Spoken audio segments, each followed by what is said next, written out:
Mesdames et messieurs, bienvenue à l'émission Sur le chemin de la foi. Le sujet que nous allons développer aujourd'hui a pour titre la Trinité. Je dois avouer que la notion de Trinité n'est pas facile à saisir. Mais il nous faut la comprendre parce qu'elle constitue l'un des grands fondements du christianisme. Et pour en parler, nous recevons sur ce plateau Madame Chantal Agnero et le pasteur Paul Kwasi. Soyez bienvenus. Merci. Et pour commencer donc cette émission, nous allons faire un tour à la régie pour suivre cet élément, après quoi nous revenons sur ce plateau. La Trinité, selon moi, c'est trois personnes qui se retrouvent en une seule personne. C'est comme ça que je comprends Dieu le Père, le Fils et le Saint-Esprit. La Trinité, c'est le Fils, le Père et le Saint-Esprit. Oh, la Trinité se définit tout simplement en trois étapes. Nous avons Dieu le Père, le Fils et le Saint-Esprit. C'est la symbolique même du Dieu en qui nous croyons en tant que chrétiens, qui est représentée ici par le Père en tant que créateur, par le Fils en tant que sauveur et par le Saint-Esprit qui nous accompagne dans notre vie chrétienne de tous les jours. Alors, la Trinité, est-ce que c'est un terme que nous trouvons, qui existe dans la Bible, la Trinité? Oui, c'est un thème qui est mentionné à plusieurs reprises dans la Bible sous diverses formes. Quand, au commencement, à la création, Dieu nous dit « faisons l'homme à notre image ». Pour un profane, il va se dire « mais nous parlons de Dieu ». D'une personne au singulier et qui utilise le terme « nous ». Ça veut donc dire qu'il y a d'autres personnes en présence, d'autres divinités ou d'autres personnes en présence. Alors, donc ça veut dire que le terme Trinité est un terme familier, n'est-ce pas, pasteur? Oui, le mot Trinité en lui-même n'est pas inscrit dans la parole de Dieu, mais on retrouve les trois éléments de la Trinité qui sont Dieu le Père, Dieu le Fils et Dieu le Saint-Esprit. Alors, c'est quoi alors la Trinité? La Trinité, c'est trois personnes co-éternelles qui sont Dieu le Père, Dieu le Fils et Dieu le Saint-Esprit. Donc, c'est Dieu en trois personnes. Pour vous donner un exemple simple, c'est comme l'œuf. L'œuf, il y a la coquille, il y a le jaune et il y a le blanc. C'est ça l'œuf. C'est ça. Voilà, donc c'est comme ça. On ne peut pas les dissocier. C'est facile à comprendre? Non. Ça, c'est du point de vue... Je suis d'accord, j'abonde dans le même sens que le pasteur, mais ça, c'est d'un point de vue purement théologique et chrétien. Pour le membre simple, ou bien pour le profane, la Trinité, ça veut dire quoi? Ça peut être trois entités, trois personnages, trois caractères différents, comme on a certains produits aujourd'hui qui sont vendus un peu partout dans les commerces où on dit un détergent, il a un pouvoir nettoyant actif, un pouvoir, etc., etc. 3 en 1, 2 en 1. Ça peut se comprendre comme ça en disant qu'il y a trois personnes divines, c'est-à-dire chacune avec une particularité bien distincte, mais qui sont en eux. Donc, quand on parle de Trinité, il y a Dieu le Père, Dieu le Fils, Dieu le Saint-Esprit. Les trois sont Dieu, mais c'est une seule personne représentée dans laquelle se trouvent les trois. Chacun a rempli un rôle, ce n'est pas une association disparate, ou bien, je veux dire, chacun joue son rôle, sa fonction bien déterminée, et puis il s'assoit. Non, c'est une relation de symbiose. Voilà, c'est une relation qui agit comme une machine bien huilée, si je peux m'exprimer ainsi. Donc, on ne peut pas les dissocier. On peut les dissocier, c'est vrai, mais à un certain degré, selon la fonctionnalité que chacun représente. Mais ils sont unis. C'est vraiment, vraiment très lié et très subtil.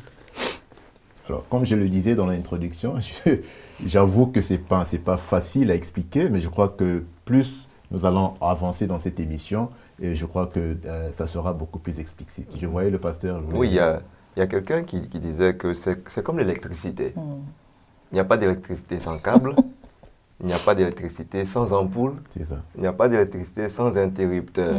Vous comprenez? Et donc, on a l'interrupteur, on a le câble, on a l'ampoule, mais c'est seulement lorsque on appuie sur l'interrupteur qu'il y a quelque chose qui bouge. Vous comprenez? Donc, ce qui bouge au milieu, là, quelqu'un dirait c'est le Saint-Esprit, et puis l'ampoule, c'est Dieu le Père, et puis le câble, l'interrupteur, c'est Dieu le Fils. C'est ça. Voilà. Donc, l'électricité nous montre encore que c'est un élément qui est difficile peut-être à comprendre, mais qui est possible lorsqu'on voit les éléments pour avoir de l'électricité à la maison. Alors, merci, pasteur. Chantal, peut-on vraiment connaître Dieu? Si oui, comment peut-on le connaître? Oui, on peut connaître Dieu, mais à travers les Saintes Écritures qui sont sa parole inspirée. Il faut que nous puissions la lire, parce que c'est dans cette parole, les Saintes Écritures, que Dieu, le caractère de Dieu se révèle à nous, le caractère d'amour et son plan pour nous, et ce qu'il a prévu de faire pour nous, et ce qu'il fait pour nous, et ce qu'il va encore faire pour nous. Si on ne lit pas les Saintes Écritures, on ne s'imprègne pas de ça pour que le Dieu Esprit, partie intégrante de la Trinité, qui travaille, qui a inspiré les écrivains de la parole de Dieu, puisse agir à travers nous, ça nous sera difficile de dire que nous connaissons Dieu, parce que personne n'a vu Dieu. Même Moïse, qui a été son grand ami, ne l'a vu que par derrière, le dos. Dieu lui a montré juste une partie du dos. Donc ce n'est pas nous, les gens de notre époque aujourd'hui, avec tout ce que nous faisons comme péché, nous commettons comme péché, tout ce que le monde nous attire pour nous éloigner de Dieu, là, qui pouvons avoir cette prétention de le connaître. Ce n'est qu'à travers sa parole que tout son caractère et tout son plan pour nous est dévoilé. Et c'est un plan d'amour, pur et simple d'amour. Mais il faut que nous puissions nous approprier cette parole pour que son Esprit Saint puisse nous révéler la connaissance de ce Dieu-là. Alors, est-ce qu'on peut connaître quelqu'un sans le voir? Est-ce que c'est possible? Parce que ce que vous expliquez, c'est bien, mais c'est pas aussi facile que ça. Parce que... En fait, ici, ce n'est pas seulement l'esprit qui est important, ce n'est pas une connaissance intellectuelle, mais le cœur est important, parce qu'il faut être ouvert, n'est-ce pas? C'est une histoire de foi. Ça. Il faut y croire. D'ailleurs, la Bible commence en disant « au commencement Dieu ». Il n'y a aucune démonstration pour savoir de qui il est. Vous comprenez? Ça. Et au commencement était la parole, et la parole était avec Dieu, la parole était Dieu. En parlant du Fils encore. Vous comprenez? Et donc, il faut être prêt, il faut une disposition particulière. Se demander, mais ce Dieu-là qui se révèle, qui est-il? Je veux mieux le connaître. Et au fur et à mesure qu'on s'imprègne de la parole de Dieu, en fait, la parole de Dieu, c'est comme de la nourriture. La Bible nous dit que c'est la nourriture. Et au fur et à mesure qu'on reçoit cette nourriture, on se rend compte qu'en fait, nous commençons à vivre une expérience personnelle. En fait, personne ne peut nous montrer Dieu. Sinon, nous-mêmes entrer en contact avec sa parole. Et quelqu'un qui a une parole, c'est quelqu'un qui est vivant.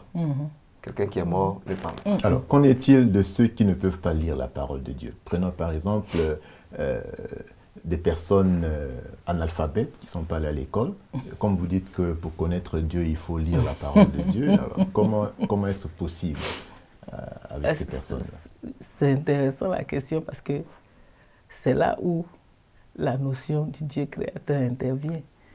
Et il ne nous a pas créés comme les animaux. Il n'a pas parlé pour qu'on vienne à l'existence. Il nous a créés à son image. Il a dit, faisons l'homme à notre image. Il a mis un peu de lui en nous. Et le peu de lui qu'il a mis en nous, il nous a donné une conscience. Il nous parle. On n'a pas forcément besoin de voir Dieu pour savoir que quand je suis en train de faire quelque chose qui va blesser mon frère, il faut que Dieu soit là pour me dire non. moi-même intérieurement, la voix de la conscience me parle. Et cette voix-là, c'est le Saint-Esprit. Je sais que je suis en train de lui faire du mal. Je suis en train de le blesser, de le frustrer, de lui faire une méchanceté. C'est ça. Quelqu'un ne vient pas me dire. Peut-être longtemps après, je vais avouer, mais intérieurement, il y a cette voix de la conscience-là qui me dit. Dans nos villages-là, les gens n'ont pas accès à la Bible, ils ne savent pas lire. Ils ne sont pas partis à l'école, mais Dieu a mis en chacun de nous la notion du bien et du mal. Parce que le grand conflit, là, ce n'est pas quelque chose qui commence aujourd'hui, ça commence depuis, bien avant. C'est ça. Bien avant. Donc, Dieu a mis cette notion en nous.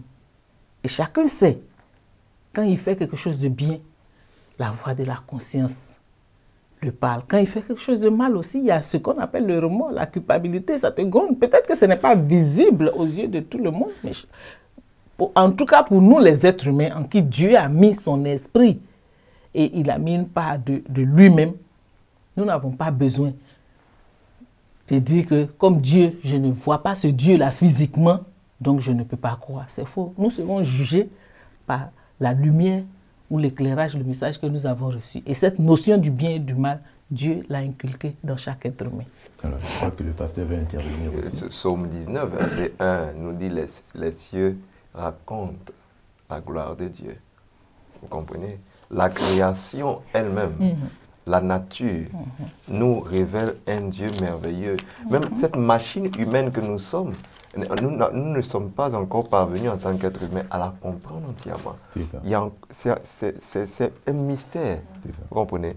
Donc pour quelqu'un qui regarde aux créatures de Dieu, quel que soit le type de créature, à la nature, comme je l'ai dit tantôt, il va se rendre compte qu'il y a un Dieu qui existe. Et il va chercher à connaître ce Dieu. En fait, tout dépend de nous. L'amour se trouve dans la parole de Dieu. Mais Dieu a créé toutes choses par amour. C'est ça. Vous comprenez? Et donc, lorsque nous regardons sa créature, normalement, nous comprenons qu'il y a un Dieu quelque part. Maintenant, pour toi qui ne sais pas lire, il y a bien sûr quelqu'un qui sait lire quelque part.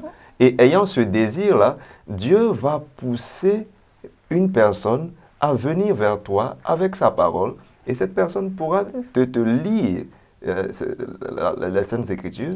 Et le Saint-Esprit va encore mieux te faire connaître qui est ce Dieu que tu as vu par la nature ou par autre chose encore. La Bible ne dit-elle pas, l'apôtre Paul, que nous sommes une lettre pour les autres, c'est-à-dire qu'à travers celui qui a déjà lu, qui a commencé à avoir une expérience avec Dieu, on peut connaître ce Dieu-là. C'est ça.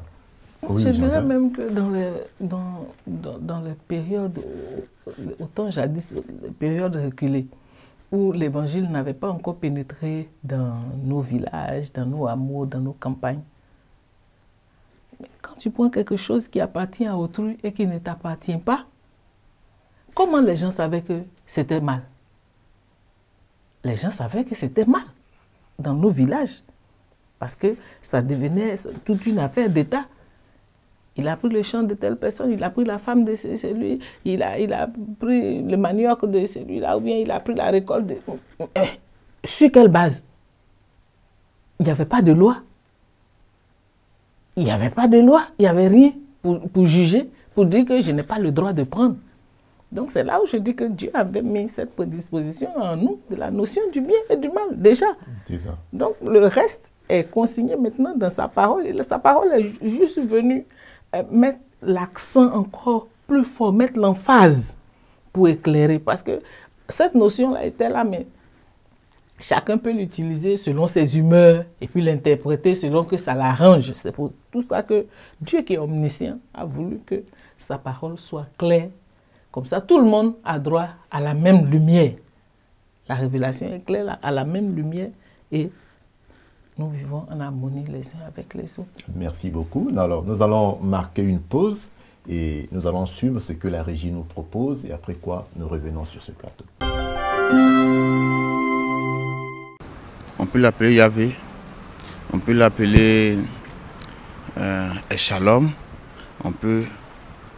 ainsi de suite, il y en a plusieurs. Bon, par exemple, Dieu, parce qu'il a créé les cieux sur la terre et tout ce qui habite sur la terre. Et puis, le Saint-Esprit, parce que quand Jésus montait, il a dit qu'il nous laissait le Saint-Esprit. Et il y a Michael qui est Jésus. Pour certains, par exemple, qui ont vécu des cas de maladie, Dieu a été un sauveur pour eux. Pour certains aussi qui traversent des moments difficiles où il y a eu des combats, il est l'Éternel des armées, qui les a sortis vraiment de certains moments assez difficiles. Bon, il a beaucoup de noms parce que, bon, selon moi, il agit, il est puissant. Il y a El Shaddai, Shalom, il pourvoit aux besoins. Nous sommes troublés dans toutes les difficultés.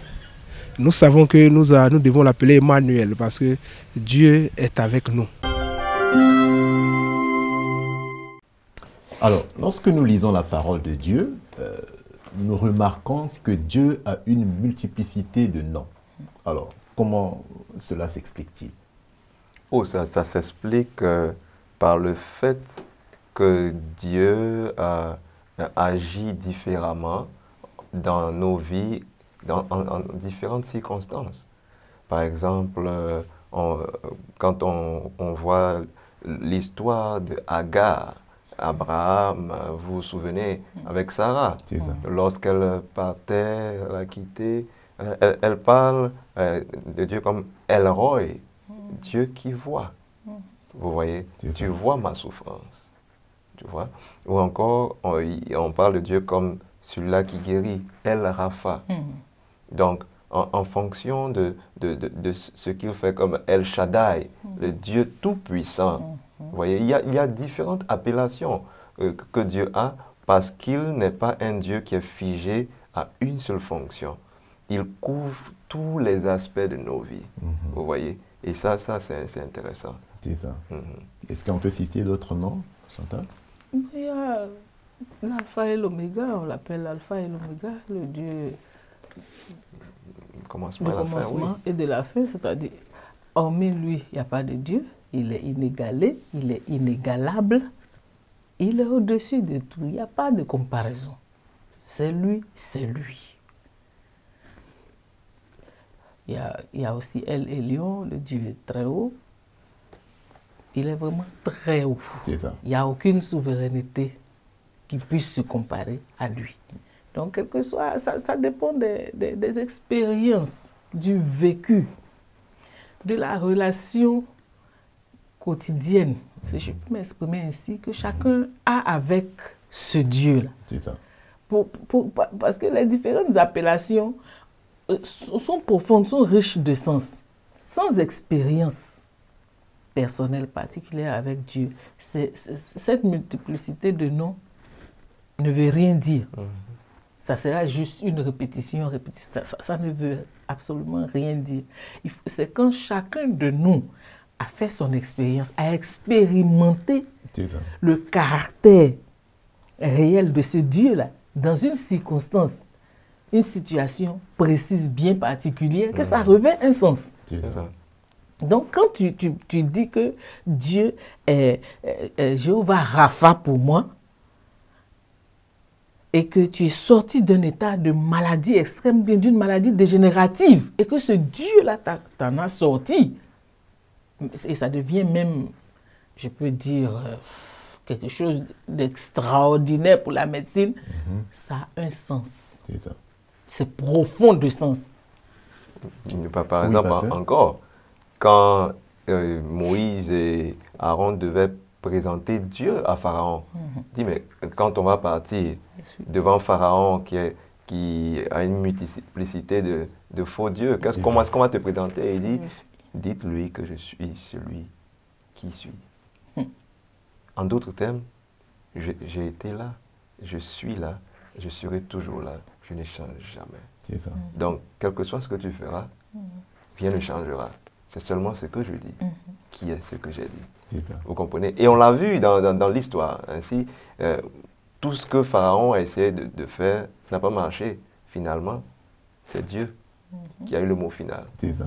Israël est sorti d'Égypte, malgré tout ce qu'ils ont fait. Et donc, c'est important. Et c'est bon, par exemple, de savoir que Dieu est celui-là qui est éternel. Comprenez? Et il est celui-là qui est toujours. Donc, quand tu as une situation bien particulière et que Dieu t'en délivre, demain, lorsque tu es tenté d'être pris par le découragement, de tout abandonner, tu te souviens qu'il est celui-là qui est. Et ça te réconforte. C'est ça. Vous comprenez? Ça te réconforte. Et tu te dis, s'il a pu le faire hier, alors qu'il est le même hier et aujourd'hui, il fera la même chose. Et il fera encore plus.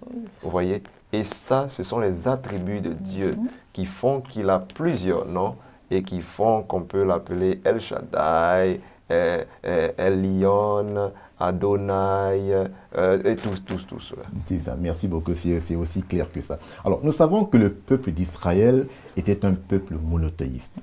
Alors, le concept de Trinité n'est-il pas en opposition à cette compréhension? Pour ma part, je dirais non. Peut-être que si on se place d'un point de vue humain, cartésien, on dira qu'il y a une contradiction, il y a une opposition. Parce que la logique cartésienne dit quoi?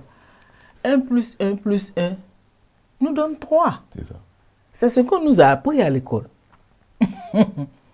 À moins qu'il y ait une autre mathématique et que je sois démodé. C'est exactement ça. Voilà. Par contre, là où le bas blesse, la logique de Dieu, la mathématique de Dieu, c'est carrément l'inverse. Et c'est là où il nous faut une bonne dose de foi. Et il nous faut la révélation du Saint-Esprit en nous, comme le pasteur l'avait dit tantôt, pour croire. C'est la foi. La mathématique de Dieu nous dit quoi? 1 plus 1 plus 1 est égal à 1. Oui. C'est égal à 1. On l'avait dit tantôt qu'en Dieu, il y a 3 personnes qui sont Dieu. Dieu le Père, Dieu le Fils, Dieu le Saint-Esprit. 3 en 1. Mais chez Dieu, ces 3-là font 1. Et c'est ce qui a fait que ce Dieu a pu dire, faisons l'homme à notre image. Autrement, il aurait dit, je fais l'homme à mon image. Il a pu dire, faisons l'homme à notre image. Mais encore, pour que ce soit bien clair dans nos esprits, il faut que le Saint-Esprit nous aide à accepter, à croire. Parce que, pourquoi? Parce que c'est Dieu qui a dit. Si je dis qu'il est le Créateur et que c'est lui,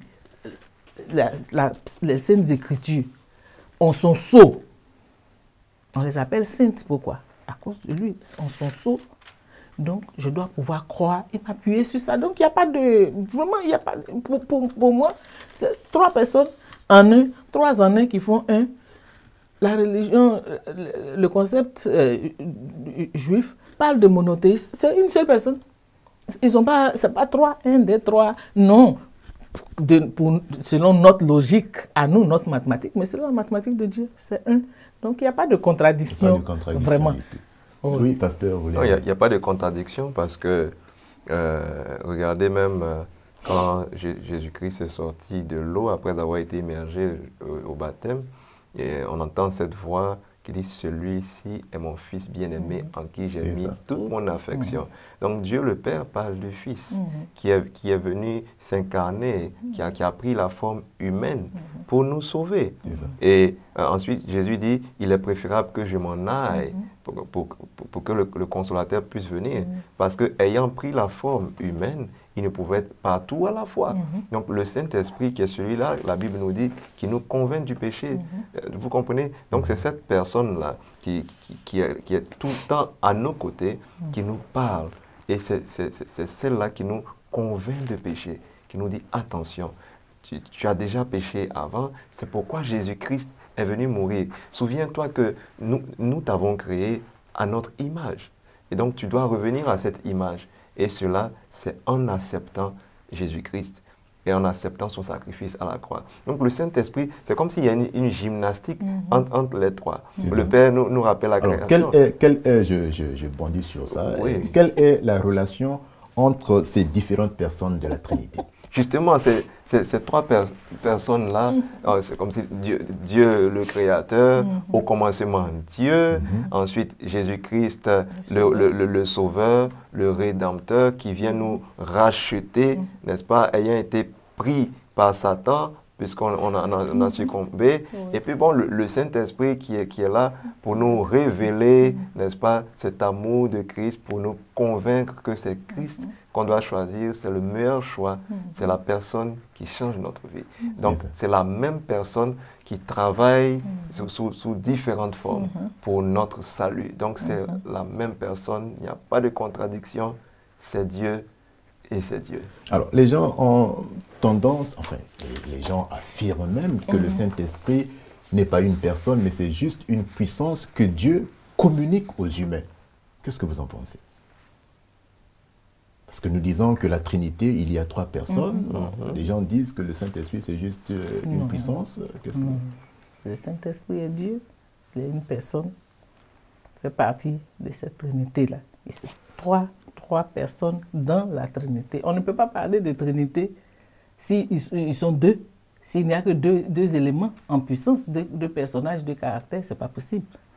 Ce sera un duo, ou bien une dualité. C'est ça. On nous parle de Trinité. C'est Dieu le Père, Dieu le Fils, Dieu le Saint-Esprit. Ça paraît un peu difficile, un peu confus dans nos esprits parce que nous voulons analyser. Nous voulons essayer de comprendre. Le pasteur l'a si bien dit. Dieu a dit. Et c'est le Saint-Esprit qui nous donne cette foi-là pour croire. Ce qui nous reste à faire, c'est de croire. Parce que si on veut disséquer et puis essayer de comprendre, nous allons aller dans des divergences, et faire des digressions. Et ça va nous sortir du cadre. C'est ça, merci beaucoup. Alors, qu'est-ce que nous pouvons fondamentalement retenir de la Trinité? Parce que nous allons vers la fin de la prédication. Bien sûr, la Trinité, c'est Dieu le Père, Dieu le Fils, Dieu le Saint-Esprit. Je prends juste cet exemple. Quand vous avez une personne, que vous la voyez, vous dites, ça, c'est Monsieur Jean. Mais quand vous voyez sa photo, vous dites encore, c'est Monsieur Jean, mais il n'est pas là. Il ne bouge pas. Quand vous avez un enregistrement de sa voix, quand vous reconnaissez, vous dites, c'est Monsieur Jean qui parle. Pourtant, il n'y a ni photo, il n'y a pas son corps. Donc, c'est la même chose. Dieu, il est le Père, le Fils et le Saint-Esprit. Le Saint-Esprit, c'est véritablement une puissance, c'est une personne. Et les trois personnes coéternelles travaillent pour notre salut. Nous n'avons juste qu'à croire. Merci, pasteur. Merci, Chantal. Mesdames et messieurs, quoique notre esprit borné ne puisse pas comprendre l'infini, nous savons et nous avons reçu aujourd'hui, n'est-ce pas, suffisamment d'explications pour nous aider à comprendre la Trinité. Merci de nous avoir suivis. Au revoir et à bientôt.